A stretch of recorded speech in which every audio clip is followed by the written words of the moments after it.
Os 3 lugares mais bizarros da Terra. Hoje vamos atravessar um céu elétrico, encarar um lago de fogo e ouvir dunas que tocam notas profundas. Relâmpago do Catatumbo. Na foz do grande lago que encontra o mar, quando o calor do dia cede lentamente e o ar parece suspenso sobre a água, uma corrente invisível sobe das planícies alagadas e encontra ventos que descem das montanhas como rios de gelo. É nesse encontro silencioso que nasce o espetáculo que muitos navegadores tratavam como farol natural, uma cúpula de luz que pulsava no horizonte e deixava cada rosto banhado por clarões frios. O relâmpago do Catatumbo não se anuncia com trovões logo de início, ele prepara a cena com um brilho distante que desenha as linhas das nuvens por trás do véu da noite, enquanto bandos de aves aquáticas mudam de rota e os pescadores recolhem as redes mais cedo para não competir com a energia que se instala. A eletricidade se condensa no ar como se o próprio lago respirasse faíscas, e então as colunas de nuvem começam a erguer-se uma após a outra, formando corredores onde as cargas se acumulam e atravessam o céu em trajetórias repetidas, quase coreografadas. Cada descarga revela por um segundo as margens e as casas sobre palafitas, mostra remos encostados, embarcações dormindo, crianças que espicham o pescoço pela janela para capturar um lampejo a mais. Enquanto isso, os ventos das montanhas trazem ar mais seco e frio que desliza por cima do lago quente, e a fricção entre essas massas cria um palco ideal para o disparo constante de luz que parece não se cansar. Quem passa a noite observando percebe padrões que só aparecem para quem insiste, como trilhas que se repetem quase no mesmo ponto, ou a forma como uma nuvem precisa ganhar certa espessura antes de liberar a primeira centelha. Marinheiros antigos contavam que podiam navegar guiados por esse brilho, contornando bancos de areia e fozes estreitas sem ajuda de lamparinas, apenas com um mapa que cada clarão desenhava por um instante e apagava em seguida, como se o lago respirasse em frases curtas. A paisagem sonora acompanha o ritmo com um atraso que engana o corpo, primeiro a luz, depois um rolar grave que vem de longe e atravessa o peito como um tamborado contido. Há noites em que o ciclo parece não ter fim, uma sequência de pinceladas prateadas que costuram as nuvens e fazem o céu trabalhar por horas. Em outras, o fenômeno recua, cobra silêncio, deixa apenas uma promessa no ar. Os moradores aprenderam a ler esses sinais como quem lê as marés, porque a eletricidade não nasce do capricho e sim da combinação insistente de calor, umidade, relevo e convergência de ventos. O lago, raso em muitas áreas, entrega calor com generosidade ao final da tarde e fornece vapor em abundância. As montanhas erguem uma muralha que força o ar a encontrar caminhos estreitos, e a turbulência resultante alimenta a construção das nuvens que se carregam e descarregam em ciclos que lembram um pulmão. Nos dias mais calmos, a energia parece se acumular devagar como água por trás de uma represa, e então o primeiro clarão rompe a espera e abre a sequência. Depois dele o céu passa a repetir o gesto com variações mínimas, criando uma música visual que os olhos traduzem em tempo e distância. Pesquisadores que se debruçam sobre o tema descrevem a importância da topografia como motor do padrão, destacam o papel do ar úmido que sobe, do ar frio que desce, e da forma como as correntes se encaixam para sustentar uma fábrica de tempestades noturnas que não precisa de frente fria para funcionar. Ao mesmo tempo, a vida ao redor se organiza com respeito. Pescadores evitam determinados trechos quando as primeiras colunas se formam, barcos menores ancoram perto das margens protegidas e a conversa nas casas muda de assunto sem esforço, porque ninguém quer competir com uma parede de luz. Há relatos de pessoas que se sentem pequenas diante de tanta repetição, não por medo e sim por consciência de escala, como quem observa uma engrenagem maior que uma cidade trabalhando em silêncio. Em noites de lua nova, o contraste aumenta e o lago vira espelho de cada descarga, multiplicando a sensação de horizonte que respira. Em noites de lua cheia, o brilho da própria lua colora os clarões com um tom mais suave, e a pele sente diferença na temperatura do vento que chega. Os que fotografam aprendem a paciência e a espera, porque o fenômeno recompensa quem calibra o tempo de exposição e aceita errar muitas vezes antes de acertar o diálogo com o céu. Há também um lado prático que nem sempre aparece nas imagens, como a forma como os moradores ajustam rotas de trabalho, a maneira como as escolas locais incorporam o assunto nas aulas de ciências para ensinar que fenômenos grandiosos nascem de pequenas diferenças de temperatura e de fluxo, e como guias usam metáforas simples para visitantes entenderem que não se trata de mágica, e sim de um equilíbrio delicado que a região oferece noite após noite por longos períodos do ano. Cada clarão ecoa em histórias de infância, em lembranças de noites de varanda, em jogos improvisados de contar quantas descargas ocorrem em um minuto apenas para treinar a atenção. Quem cresceu ali sabe que existe uma etiqueta não escrita para conviver com a luz, não provocar, não pensar que o lago é palco privado, prestar atenção nos sinais do vento sobre a pele e no desenho das nuvens que engrossam. Essa etiqueta não é medo, é sabedoria acumulada que permite continuar pescando, navegando e vivendo sem transformar a beleza em risco desnecessário. Quando a temporada mais generosa chega, o turismo aparece como outra corrente que precisa de cuidado, porque a vontade de chegar perto cresce, e o respeito que a comunidade pede é simples: não invadir áreas frágeis, não usar luzes que atrapalhem a percepção dos barqueiros, não insistir em atravessar canais quando as colunas estão ativas. Há um sentimento de pertencimento no jeito como as pessoas falam do fenômeno, como se o lago fosse um parente que trabalha à noite e precisa de espaço para cumprir sua tarefa. Em uma era em que telas disputam nossa atenção, assistir ao céu fabricar sua própria sequência de luz sem roteiros nem filtros lembra que algumas narrativas continuam independentes, e que ainda existe valor em parar e observar, em aceitar que a paisagem tem tempos que não se curvam à pressa. O relâmpago do Catatumbo permanece como um lembrete de que a geografia molda o clima com mãos firmes e discretas, e que a constância pode ser tão espantosa quanto o inédito. Quem deixa o lago ao amanhecer carrega nos olhos um resíduo de clarões que demora a se apagar, e leva consigo a sensação de ter participado de algo maior que a soma das partes, um encontro entre água, ar e relevo que produz uma artesania luminosa, paciente, implacável, que repete a si mesma sem ficar igual, noite após noite, enquanto a região oferece os ingredientes do seu laboratório aberto. Ao longo das décadas, mudanças sutis na vegetação das margens e no uso do solo também aparecem como peças pequenas de um tabuleiro grande, pois áreas drenadas ou reflorestadas alteram o vapor liberado e a textura do ar noturno, influenciando o modo como as nuvens se organizam. Essa percepção fina nasce da observação diária de quem vive na região e mostra que fenômenos que parecem intocáveis também respondem a escolhas humanas, ainda que de forma indireta e lenta. Em anos de águas mais altas, os espelhos d'água aumentam e oferecem mais calor remanescente à noite. Em anos de seca, as margens se retraem e a respiração do lago muda, e com ela o compasso das tempestades. Quando os primeiros viajantes levaram relatos para fora, muitos duvidaram por não conhecerem uma constância assim em outros lugares, mas a repetição insistente ainda hoje silencia o ceticismo de quem chega pela primeira vez e tenta cronometrar mentalmente a sequência, até perceber que controlar o tempo diante do céu é uma tarefa ingrata. Há quem descreva a experiência como ler um livro sem letras, cada clarão uma palavra, cada série uma frase, cada pausa uma vírgula que convida a respirar. Na prática, essa leitura ajuda a escolher trajetos, a evitar cruzamentos de correnteza, a se proteger quando o vento resolve mudar de direção. E ao final, a sensação que fica é a de uma convivência madura entre gente e fenômeno,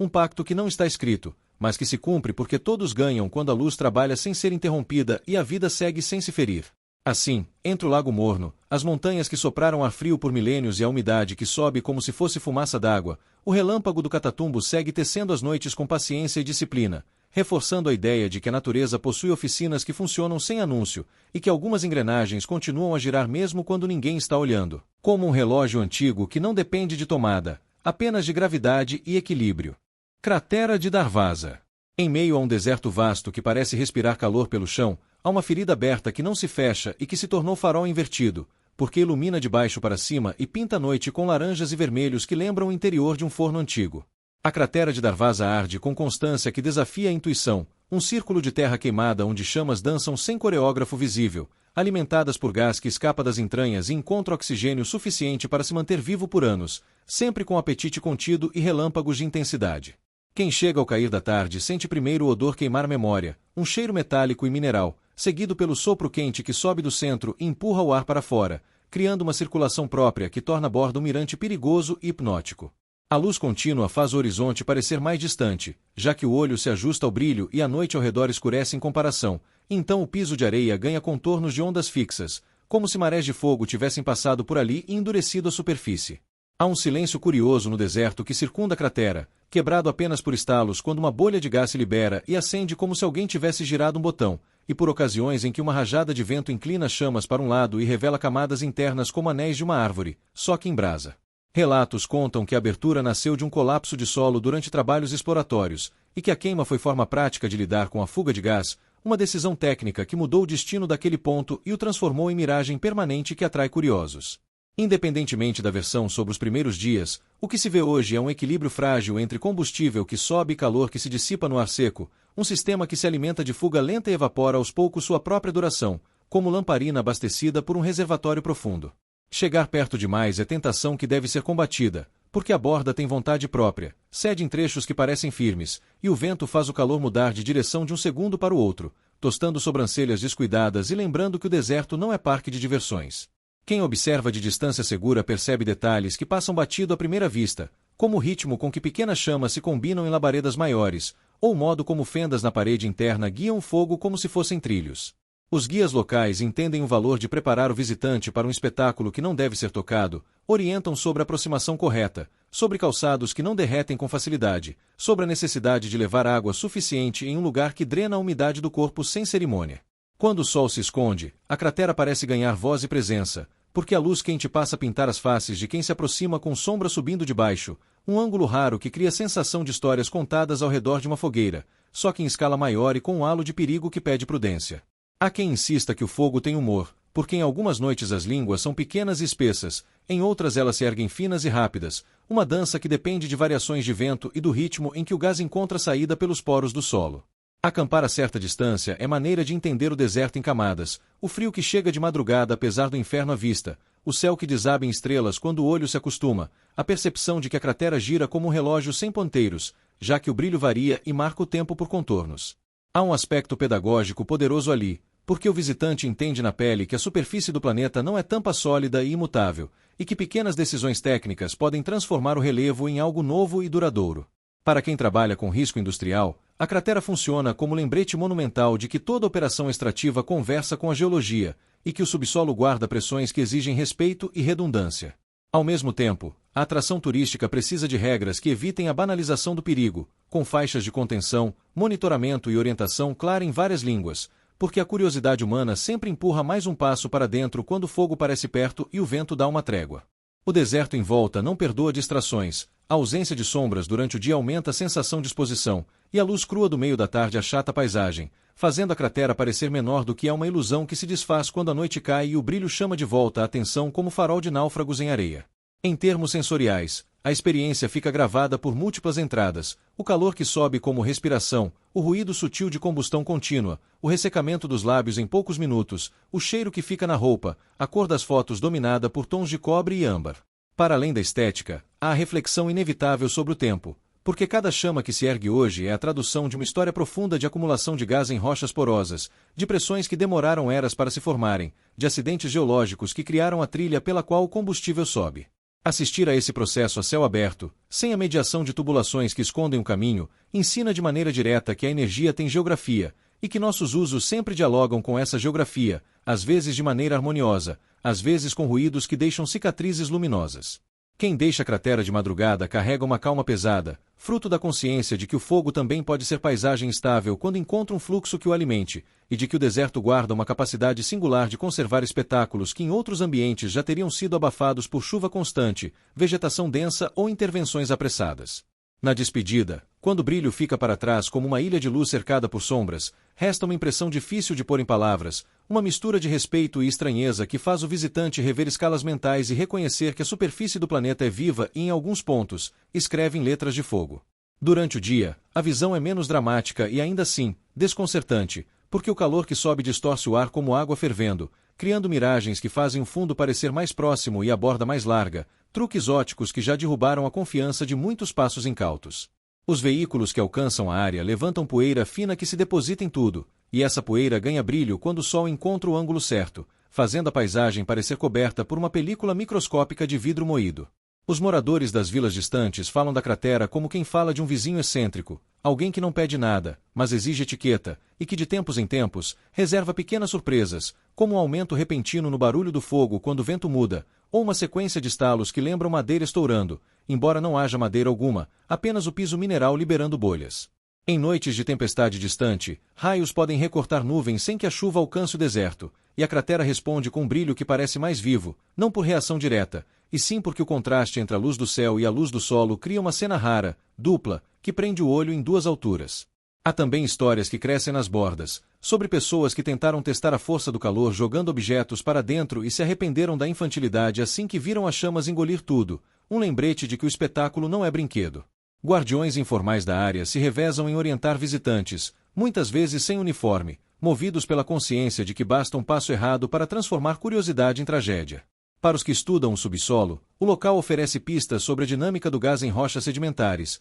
sobre porosidade e pressão, e fornece um laboratório a céu aberto onde se pode testar sensores e técnicas de monitoramento térmico. Há preocupações legítimas com o impacto ambiental, já que a queima permanente libera calor e substâncias na atmosfera, e o tráfego crescente pode alterar rotas de fauna discreta do deserto, de lagartos que evitam vibrar o solo perto da borda, a aves que mudam padrões de pouso por causa do brilho noturno. Um manejo responsável precisa conciliar interesse econômico com prudência, algo que nem sempre é trivial em regiões com poucos recursos e muitas demandas urgentes. Mesmo assim, há exemplos de visitas controladas com horários definidos e orientações de segurança que reduzem risco e preservam a possibilidade de contemplação. O deserto ensina uma virtude esquecida, a de medir passos e aceitar distâncias, pois a pressa perde sentido quando cada elemento da cena opera em escalas de tempo que não obedecem a relógios humanos. Quem já viu auroras no extremo norte encontra ressonância aqui, ainda que o fenômeno seja outro, porque os dois lembram que a Terra possui palcos luminosos que pedem silêncio e postura. Entre a primeira visão e a partida, o aprendizado mais valioso talvez esteja em compreender que chamas contínuas podem significar ordem, não caos, uma ordem orgânica sustentada por fluxos invisíveis que, por enquanto, encontram caminho constante para respirar. Esse, por enquanto, é peça central de toda história envolvendo recursos subterrâneos, porque nada no subsolo é eterno no mesmo lugar, e o que hoje é cratera ardente pode um dia ser apenas cicatriz fria, enquanto outra abertura se manifesta a quilômetros dali. O visitante prudente sai com fotos e com uma serenidade nova, aquela que nasce quando reconhecemos que o mundo guarda máquinas naturais em funcionamento, e que nos cabe sobretudo observar, entender e interferir só quando for para proteger a vida que compartilha a mesma paisagem. Dunas que cantam. Em alguns desertos do mundo, quando a areia decide escorregar em massa por uma encosta ampla, nasce um som que não combina com o silêncio típico das dunas, um grave contínuo que lembra um instrumento antigo sustentando uma nota longa, algo entre um violoncelo distante e um trovão educado. As dunas que cantam transformam deslizamentos triviais em performance acústica, e o ouvido aprende a localizar a origem como quem escuta um rio escondido em meio à floresta, embora aqui não haja água visível e o fluxo seja de grãos milenares que rolam e se acomodam. O canto aparece quando certas condições se alinham, grãos de tamanho semelhante, pouco pó fino que funcione como lubrificante, umidade na medida certa, inclinação adequada e um impulso inicial que dispara avalanche controlada. Quem sobe a crista e empurra a areia com o calcanhar descobre que o som não nasce de uma vez, ele constrói presença, cresce como brasa que vira chama, e envolve o corpo inteiro com vibração que se sente no peito e nos joelhos, como se o chão se transformasse em membrana de tambor gigante. Em vales escondidos por paredes de areia, a acústica multiplica o efeito, o som bate nas encostas opostas e volta com cores diferentes, criando uma câmara natural que afina o grave e o torna mais longo, às vezes sustentado por minutos enquanto a avalanche prossegue. Não há mistério sobrenatural na origem, ainda que a primeira escuta pareça magia, porque a explicação encontra base na fricção organizada dos grãos que se alinham e vibram em fase, gerando ondas sonoras coerentes que se espalham pelo ar e pelo próprio monte. A areia que canta não é qualquer areia, ela passou por peneira da natureza, quebrada e polida por ventos que escolheram tamanhos próximos, e por isso rola como se cada grão conversasse com seu vizinho e concordasse em oscilar no mesmo compasso. Em dias secos demais, o canto some, porque a eletricidade estática domina e cria freio que quebra a harmonia. Em dias úmidos demais, o grão gruda e a avalanche vira massa silenciosa. Existe um meio termo precioso em que a encosta responde como um instrumento bem afinado, e guias experientes aprendem a reconhecer essa janela com um punhado de areia entre os dedos, sentindo textura, peso, aderência. Para quem visita, a experiência sugere cuidado e humildade, porque descer encostas grandes exige técnica, escolher linhas seguras, evitar pisar em áreas onde o corpo pode afundar além do planejado. Não é raro que grupos coordenem a descida para estimular um canto mais cheio, cada um em um trecho, de modo que pequenas avalanches se somem em um coro grave. A paisagem visual participa com a mesma intensidade, o sol desenha sombras longas na ondulação, o vento costura cristas com arestas afiadas, e as pegadas deixam caligrafias temporárias que o próximo sopro apaga sem cerimônia. Ao cair da tarde, quando a temperatura baixa e a areia perde calor, o som muda levemente, torna-se mais macio, menos metálico, e as encostas emitem notas que lembram um órgão adormecido. Em noites de lua, o deserto ganha contraste suficiente para que o caminhar seja possível sem luz artificial, e os mais cuidadosos ensaiam pequenos deslizamentos para ouvir o murmúrio noturno sem distrair a fauna que ronda as bordas. Além do encanto, as dunas que cantam servem como laboratório natural para entender fenômenos de ressonância e acoplamento, já que o monte inteiro funciona como caixa de som, reforçando frequências específicas, enquanto outras se dissipam em segundos. Pesquisadores se interessam por medir o espectro do som, por identificar a faixa que domina, e por conectar essa faixa ao tamanho médio dos grãos, a inclinação e a velocidade da avalanche. Essa curiosidade acadêmica tem desdobramentos práticos, porque ensina sobre fluxos granulares que também aparecem em silos de grãos, em escorregamentos de encostas e em processos industriais. Para além da utilidade, há o convite estético, o de aceitar que o deserto possui uma linha melódica rara, e que ela não surge sob comando, aparece quando o conjunto de variáveis resolve colaborar. Os que moram perto sabem que atrair visitantes é oportunidade e risco, por isso organizam saídas com horários em que o vento acima da crista perde força, e em que não se pisa sobre vegetação frágil de bordas e vales, um cuidado que mantém insetos e pequenos répteis com seus corredores intactos. É comum ouvir conselhos simples que mudam tudo, como manter distância entre as pessoas para evitar que avalanches se somem de maneira imprevisível, ou descer de lado com joelhos levemente flexionados para reduzir impactos, coisas pequenas que transformam curiosidade em lembrança boa sem sustos. Fotógrafos caçam ângulos em que o som vira imagem, linhas finas de areia descendo como fios de tecido, sombras largas que se desenham em diagonais, grãos que ganham brilho ao pular sob luz baixa, enquanto ao fundo um vale inteiro parece respirar ao mesmo tempo. Há instantes em que o canto é tão baixo que mais parece pensamento do deserto,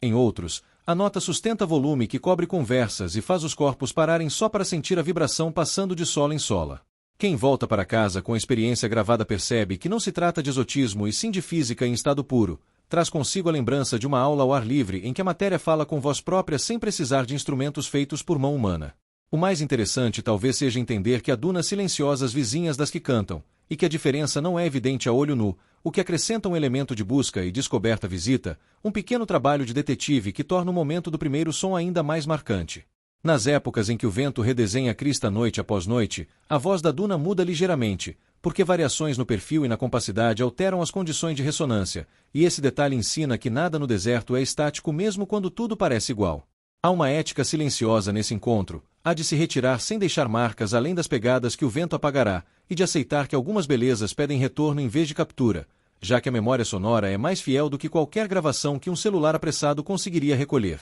Assim, as dunas que cantam permanecem como um lembrete de que a Terra não só mostra paisagens, ela também as toca, e que ouvir o mundo com a mesma atenção com que olhamos para ele é uma forma de educação que não envelhece. Para os que gostam de analogias, a areia que canta funciona como coral de vozes iguais, onde cada grão representa um timbre que só faz sentido quando muitos se movem juntos, e onde a disciplina do conjunto substitui o virtuosismo do indivíduo. Há relatos antigos de viajantes que deram nomes poéticos aos sons, chamando-os de vozes do gigante adormecido ou de respiro do mundo, imagens que mesmo sem rigor, ajudam a aproximar a sensação da experiência de quem ainda não escutou. Quando grupos de pesquisa montam acampamentos temporários, levam sensores simples que captam vibração do solo e microfones capazes de suportar o vento, e marcam no mapa trechos em que o som brota com mais facilidade, criando uma cartografia acústica do deserto que muda com a estação. Essa cartografia não vira folheto para visitantes, porque um mapa mal usado pode concentrar pisadas demais em áreas delicadas, e o objetivo de quem estuda é entender e preservar,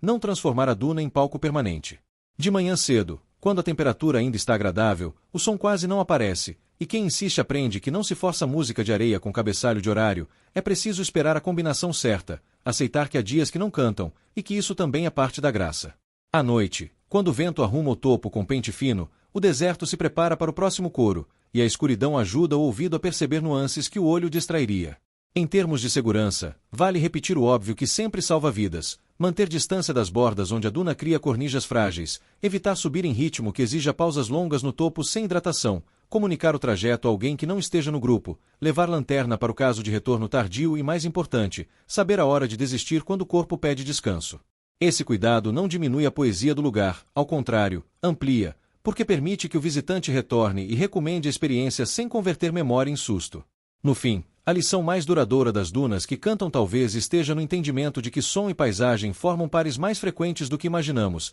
e que aprender a escutar é ferramenta que serve na cidade, no campo e no mar. Com o ouvido reeducado por um deserto que entoa notas de areia, qualquer passeio passa a oferecer pequenas trilhas sonoras, da madeira que estala ao sol a calçada que zune sob patins, dos galhos que raspam uns nos outros ao vento que desenha bordas em telhados metálicos. Viver atento a essas vozes discretas nos devolve uma curiosidade antiga e nos torna melhores visitantes do mundo.